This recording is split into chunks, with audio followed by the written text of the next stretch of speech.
est heureux aujourd'hui d'accueillir Imen. Imen, ça veut dire La foi. la foi. Bonjour. Alors, aujourd'hui, c'est la foi qui va, je l'espère, vous parler au cœur.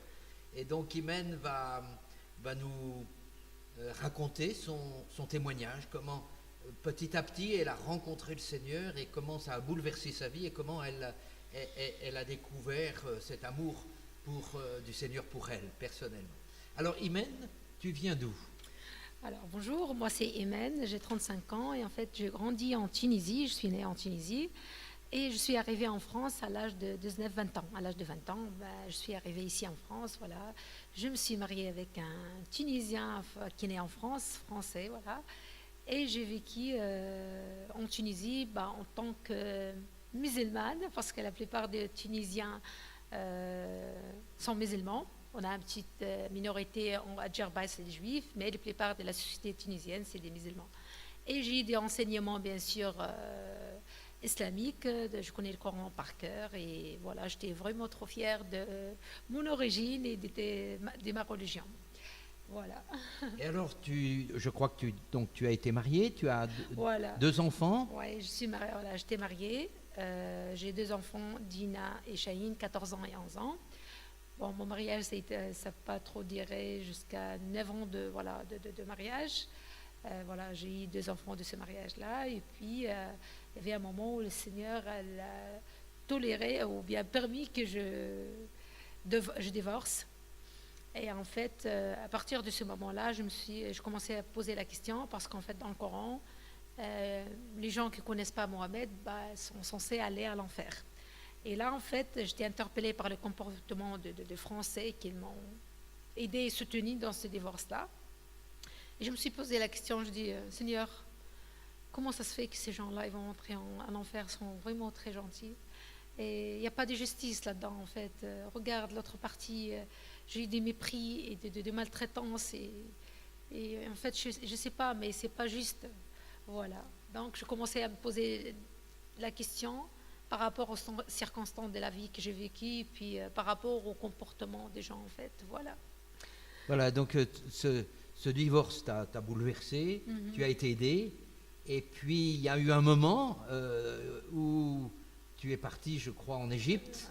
Voilà. Et Non, là, je suis partie aux États-Unis. Voilà. J'ai voyagé en fait un petit peu quelques temps plus tard après le divorce. J'essayais un petit peu d'échanger des idées. Voilà, j'assurais que les enfants vont bien et puis on a essayé de commencer à avoir une stabilité bien sûr après ce divorce-là et j'ai commencé à voyager. J'ai choisi les États-Unis, je sais pas, voilà, le Seigneur il m'a envoyé là-bas et là-bas en fait j'ai croisé un copte égyptien que les chrétiens et puis voilà, on a parlé un petit peu. Il a remarqué beaucoup d'ouverture d'esprit. Là, il commençait à me parler du Seigneur.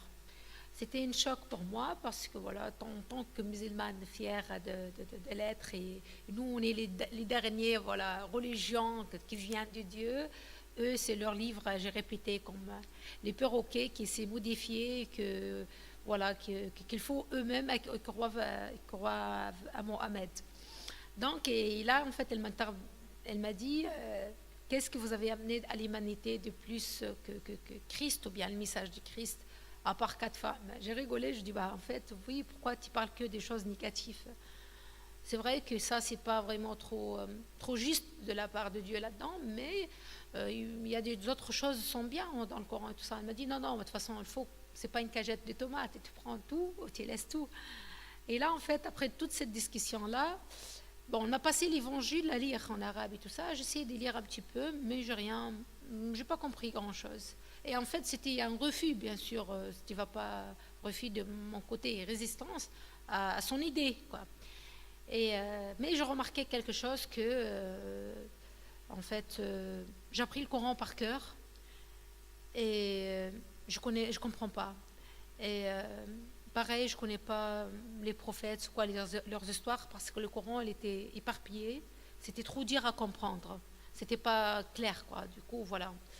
Je suis rentrée en France et j'essayais de faire un petit peu de recherche sur ça. Après, j'ai arrêté l'idée en fait vite fait et puis je continuais à vivre ma vie tranquillement. Voilà. Et alors après, je crois que, donc après tout ce travail un peu de recherche, etc., tu es parti en Angleterre et là tu as rencontré Ouais. quelqu'un. Voilà.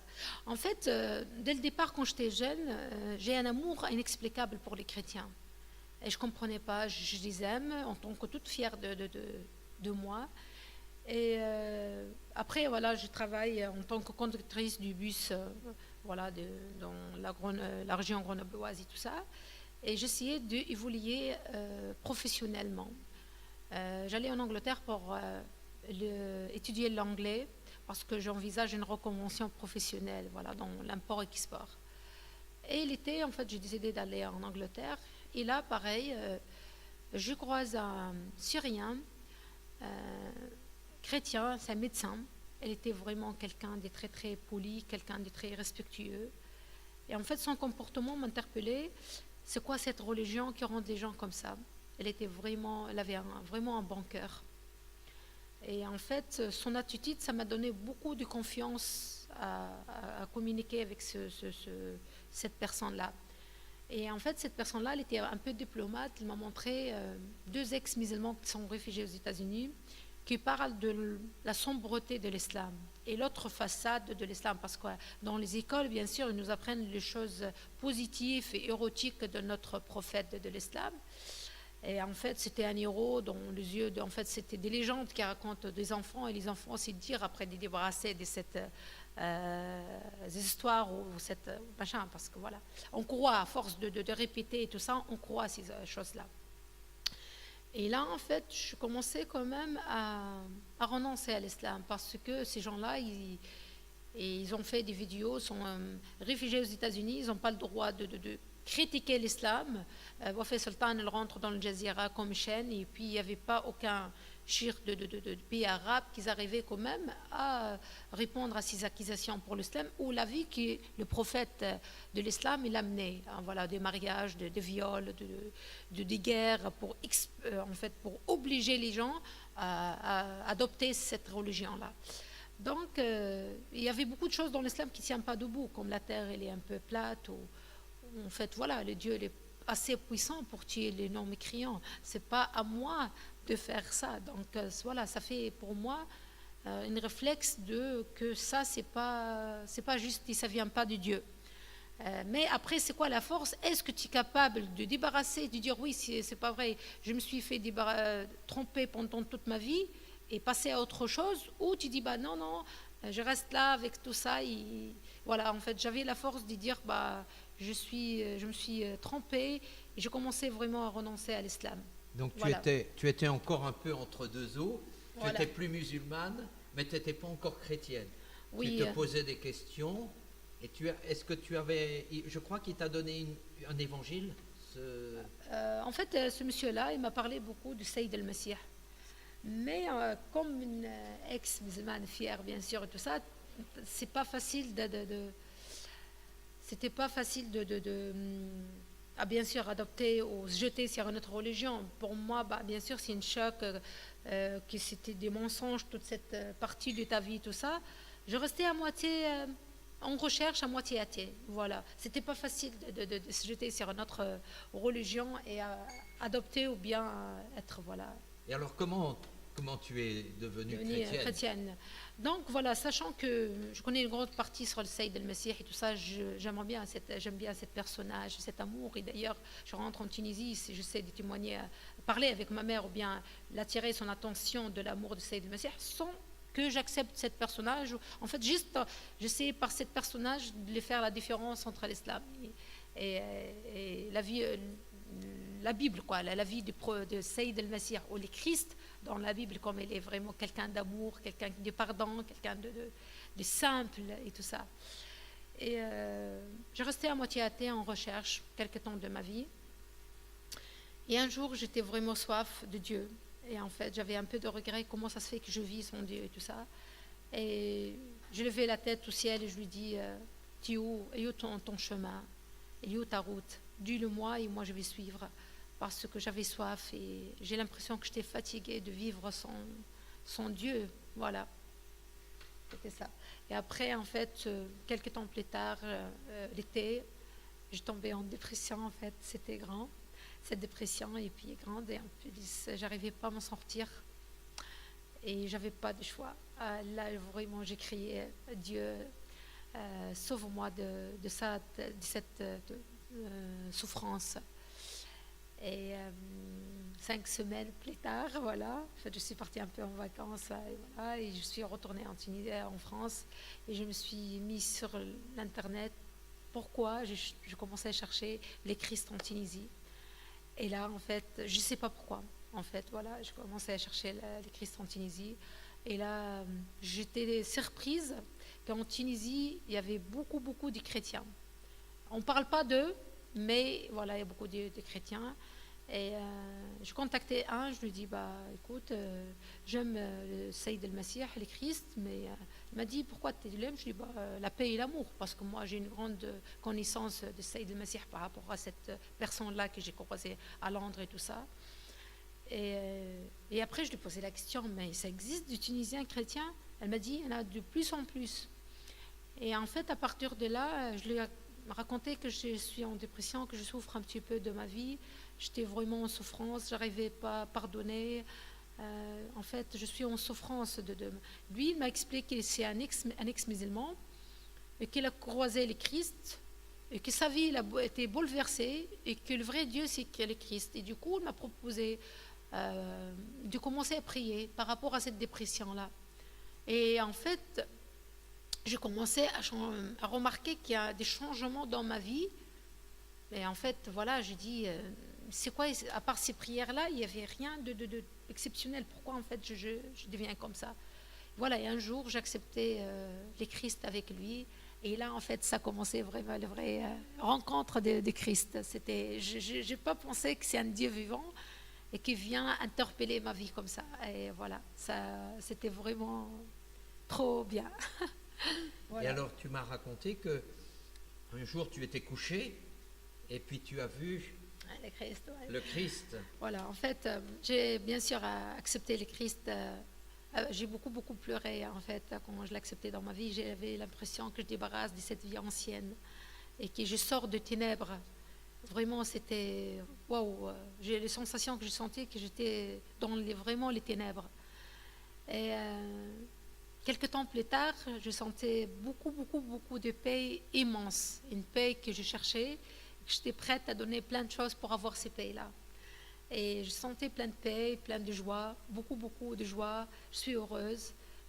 J'arrivais à pardonner à mon ex-mari. Je suis quelqu'un, mon cœur est vraiment l'a transformé en peu de temps parce que le Christ, en fait, elle m'a pris. Et un jour, oui, je me lève vers 3h30 du matin comme ça et que je commençais à prier Père aux cieux. Et je lève ma tête vers le ciel et je vois le Christ qui brille. L'image, ça durait trop longtemps en fait. C'était avec sa couronne en doré, tout ça. Et après, j'ai dit en fait, je l'aime trop. Du coup, c'est ma imagination qui l'imagine quoi. Après, j'ai dit non, mais attends, ça dure trop longtemps là. C'est quoi? Je secoue la tête et je baisse ma tête comme ça pour que cette image, elle s'efface. Et ben, je relève ma tête, elle est toujours là. Et je ferme les yeux. Je dis bah, amène-moi avec toi au ciel parce que je pense à une fille en fait, un témoignage d'une fille irakienne, bien sûr. Et là, je me suis trouvée avec lui au ciel. Et il était habillé en blanc devant moi. Je ne disais rien, en fait. Je ne regardais pas sa tête, mais je regarde en bas comme ça. J'étais comme un enfant. Après, je dis, maintenant, c'est bon, on descend. Et en fait, j'essayais de m'endormir, mais il a son image, il vient encore devant moi. Une image que je l'ai déjà vue quelque part. Fatigué, je ne sais pas, on dirait qu'il est sur la croix, plein de sang et tout ça. Je n'ai pas eu peur, je l'appelais de tout mon cœur. Yeshua. Et je voulais appeler une deuxième fois et en fait là je sentais en fait il y avait quelqu'un qui me couvre la tête et une espèce d'attraction qui me tire vraiment avec une force qui me frappe. Je ne comprenais pas ce qui s'était passé, j'ai eu trop peur, je pensais qu'il est Christ pour de vrai, il arrivait.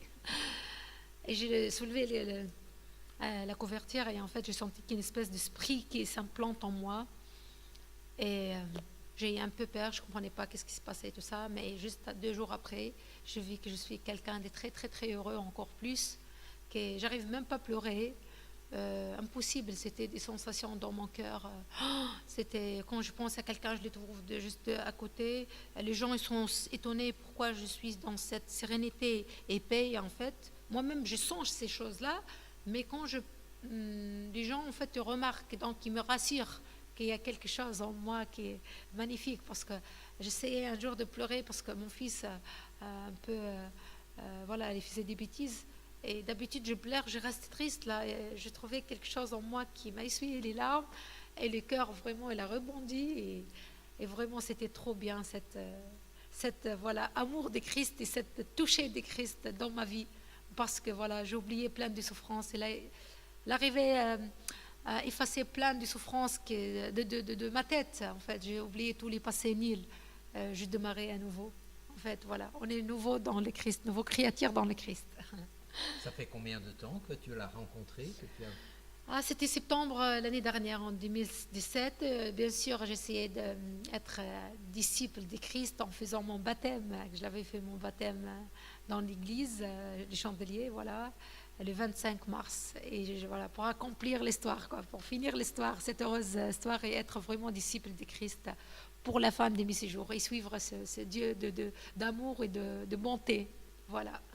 Est-ce que tu, par rapport à des personnes qui nous écoutent, quelle est la parole du Seigneur que tu voudrais leur dire en arabe? En arabe? Oui. Une parole qui vient dans ton cœur pour que tu leur parles. Je sais pas, pour la communauté peut-être musulmane, je dis La khalasa illa bi Yasou al-Masih. La khalasa illa bi Yasou al-Masih. Si le Dieu vivant, en fait, c'est l'Ilah al-Hayy, l'Ilah al-Muhib. Il suffit de prier et lui il va répondre pour dévoiler la vérité et dire la vérité. Juste انك تصلي وتقول يا رب انا نحب نعرف الحقيقه يا رب، فينا الحقيقه يا رب، وهو يتمجد اسمه ويخرج، يعني انه هو الاله الحقيقي، هو الاله يعني اللي يغير القلوب، هو اله المحبه، هو يعني اللي يحبنا الناس الكل، هو اللي ما يقولناش اقتلوا الكفار. وهي الرب الحقيقي رب المحبه هو الهنا يسوع المسيح، له كل المجد، ليتمجد اسم الهنا يسوع المسيح. امين. امين.